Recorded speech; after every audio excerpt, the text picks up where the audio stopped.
Bonjour, bonjour. Nayo sa vidéo na opo lelo vraiment foutre matina makasi. Et matina makasi pour ni po akamna ki vidéo Félix Tshisekedi. So na otala ngona yo kaneti estoma na ngie baluka. Félix Tshisekedi na vandi a signé ko ba congolais tout. Et le quoi osala ba Rwandais te. Kagame onyo kola alila ka so télé Rwanda boy. Mais jamais l'obaki je vais m'apprendre personnellement à Kagame. Jamais peut te Félix Tshisekedi d'habit que je vais m'apprendre personnellement au Rwanda. Mais Félix Tshisekedi il va s'apprendre personnellement à Congolais. Il y a un Félix Tshisekedi dans la tournée. Autorité dans la piakio. Conseil on est aussi un discours à marquer. Quand va conseiller auto va pasteur. Yo demande au Rwanda quand ça venait biso netto to banga yo. Tu as discours net au taka mutu mo ya mne net ki zengi alo makambo maîtriser te. Mo kamera no kamera était na bando talo et l'équilibre. Pour ta kabila ya lobelo ko marqué on a dit que je n'ai des comptes à rendre à personne. Je vais m'apprendre personnellement. Bato yo sapa na bango na banano. O bo liembongo ya Kongo na yo. Banane. To ba senza bande ko neti colonel soki général Tumbawana. Ozo ngomoni na bato ndo s'en prendre personnellement na bango tout ba Félix Tshisekedi sia ils bani on s'en prendre personnellement na banane je n'ai compte à rendre avec personne si vous en compte à rendre avec personne bani on va zo expliquer ndeni pour na liwa ye chériben oh non botika ko lo bana Félix Tshisekedi yem tabomi était il s'en fait ils en compte à rendre avec personne so vous zo expliquer bana.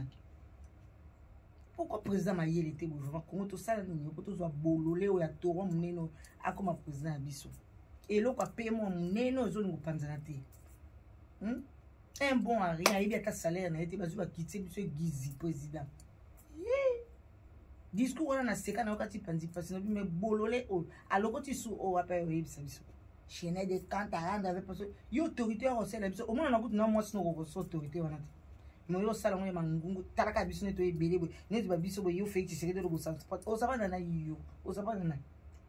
sapa na Denise na Gisèle Mpela basi na botsa bomba na ba mama ba bana no mabata wana yo sapa na biso ba Congolais yo na mboka na biso bongo tika libela foin lokwa mbaya tembusa za na compte à rendre personne on so na mo bali okoka kando za mulayi lokwa majila wana tika pouvoir libela longo la élection tika la roi ita zoba o yo sa ozana compte à rendre avec personne pour nous organiser l'élection tika lo bo tika président libela yo mo yo za zoba bonde ni ma ti wona penande na tika biso ki bundi au président ezo lekila mai tela ba Félix oyino ka bobi je n'ai des comptes à rendre avec ton autorité si je veux violer les droits va dire que je veux violer les droits de l'homme je viole les droits de l'homme c'est quoi explication ba ndekono ba yo pienenga na zo tuna ya nini yo mtu so bete na auto obomi no chéri bobi m'en fou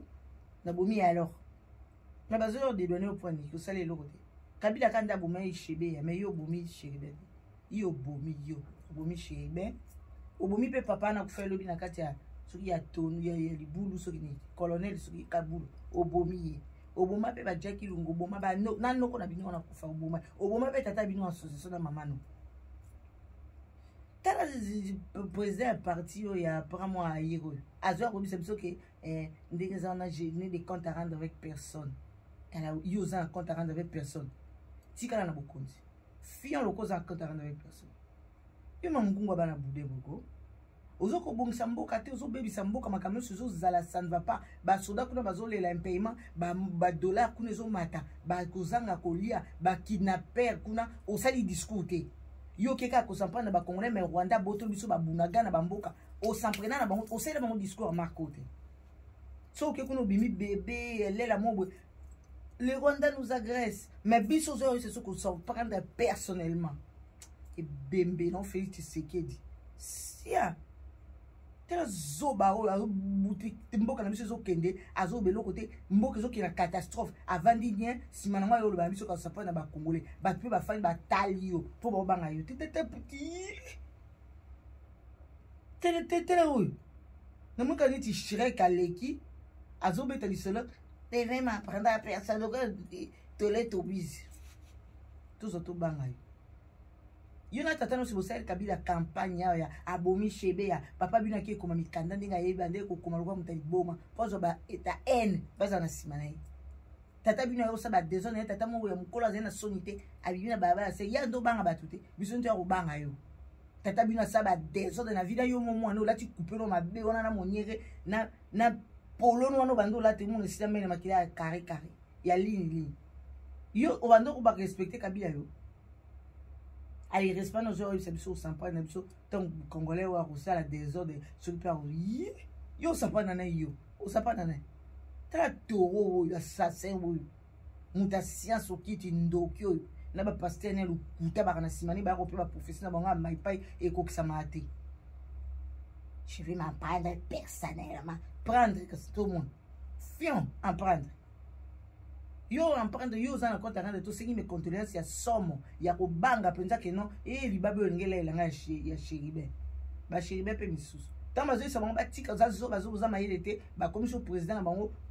ba sisa Congo Valère ba yo ka kité ba continuer ko landaka yo zo ba o tando futi ba tous na ba misusu na ba tika pe assassiner ba poza no assassin je vais m'en prendre à personne ngapena o na ko ko tsebiso bi wana te biso beto na leçon à suivre na yo yo kutoza ta leçon pesa mutu te po diplôme okosa salaire oyebite ozano ka président mo boko chasse lo ko pambo ko ma président na ndeka muta signer ki so signer ka numéro mo ba comme sur président siko muta bongo yo pia na leçon yo tozo mona bo membesité na ki zoba na yo chaque jour zoba pena ya zoba na bana na bana primaire ba lekio na maï mais ozo ko ba ke j'étais en train de personnellement